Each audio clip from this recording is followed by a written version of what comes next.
Welcome to Hoops Wednesday here on the Baseball Card Illustrated channel. This is the one day a week that Kevin, the Diamond and Free Throw Line King, and I, Bronko, the PSA 11, take a break from baseball and focus on basketball. This week we came up with a 4-point play as 4 heroes from the hardwood answered our mail and returned their 1990-91 NBA Hoops card to us with an autograph. Dave Corzine was the 18th pick of the 1978 NBA draft by Washington, but found most of his success once he left the Bullets. After averaging just 3 points per game over his first 2 years in the nation's capital, the Arlington Heights, Illinois native averaged double-digit points in his next 4 seasons, 2 with San Antonio and 2 with the Chicago Bulls. He ended up playing a total of 7 seasons for his hometown team, starting just over half of his 556 career games with Chicago. In that time, he put up 9.8 points and grabbed 6.3 rebounds per game while tossing in 1 block per game on average. Unfortunately, he was not the man in the middle by the time the Bulls started winning championships, but trading him did help Chicago's dynasty. He was dealt to Orlando during the 1989 offseason for a pair of second-round draft picks, which turned out to be P.J. Brown and Tony Kukoc. Brown was not actually drafted by the Bulls, as that pick was long gone by the time the 1992 draft rolled around, but Kukoc was taken in the 1990 draft, and the Waiter would sign with Chicago in 1993 and help the Bulls win 3 titles. After his playing career ended, Corzine went on to work for his alma mater, DePaul University. He is the color analyst for radio broadcasts of the Blue Demons men's basketball team. His 1,151 rebounds remain a DePaul program record, and his 1,896 points rank 4th on the school's all-time list. Much like Dave Corzine, Joe Wolf was also a former teammate of Michael Jordan. In fact, Wolf shared a suite with Jordan and 2 others when they attended the University of North Carolina. Wolf would go on to play 10 seasons in the NBA. Originally drafted in the first round of the 1987 draft by the LA Clippers, he would also play for Denver, Boston, Portland, Charlotte, Orlando, and Milwaukee. He scored 2,485 points and collected 1,933 rebounds in 592 career games.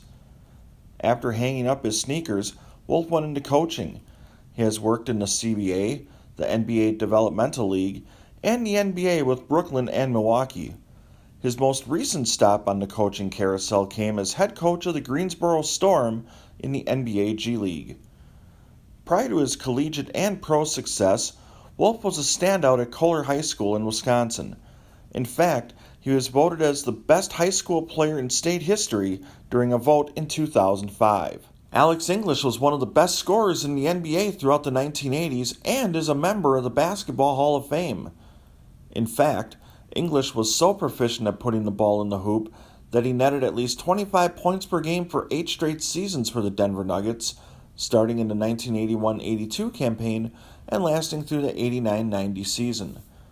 That remarkable work at the offensive end allowed Denver to make 9 consecutive playoff appearances, win the Midwest Division twice, and reach the Western Conference Finals in 1985. English scored the most points in the NBA in the 1980s and was rewarded with 8 All-Star Game appearances and was named to the All-NBA second team 3 times. The Nuggets retired his number 2 jersey, and he holds many team records to this day, including games played, points, points per game, and assists. In addition to his playing career, English has gotten into coaching and actually has some acting credits on his resume. He began his acting career in the 1987 movie Amazing Grace and Chuck, which was during his playing days and involved him playing the role of a star for the Boston Celtics. He also was the coach of the Cleveland Cavs in the 1996 movie Eddie and was in the 1997 film The Definite Maybe. When you think of all the great players the Boston Celtics had throughout the 1980s, Greg Kite probably does not appear on that list. However, the backup center was part of the team's championship runs in 1984 and 1986. Perhaps his best performance for the Celtics came in Game 3 of the 1987 Finals, when he came off the bench and played 22 minutes. In addition to guarding Kareem Abdul-Jabbar, Kite grabbed 9 rebounds, handed out a pair of assists and blocked a shot in a Boston victory. Kite didn't score a point? Lakers head coach Pat Riley asked rhetorically afterward. It looked like he had 100. Kite made one three-pointer in his career, a shot that he sank January 6, 1990 against Portland. He quipped, I led the league in three-point shooting one year. I was 1 for 1 shooting threes for the Sacramento Kings, so I quit while I was ahead. In all, Kite played in 680 games in a career spent with the LA Clippers, Charlotte Hornets, Sacramento, Orlando, New York Knicks, and Indiana Pacers, in addition to the Celtics. Thank you for checking out this edition of Hoops Wednesday. We hope you enjoyed this video and encourage you to be an all-star and subscribe to the channel, as well as give this video a thumbs up and leave a comment down below. For Kevin, the Diamond and Free Throw Line King, and on behalf of Dave Corzine, Michael Jordan's college roommate Joe Wolf, Alex English, and three-point shooting specialist Greg Kite, said no one ever, I'm Bronko, the PSA 11, and you've been watching the baseball and sometimes basketball Card Illustrated channel.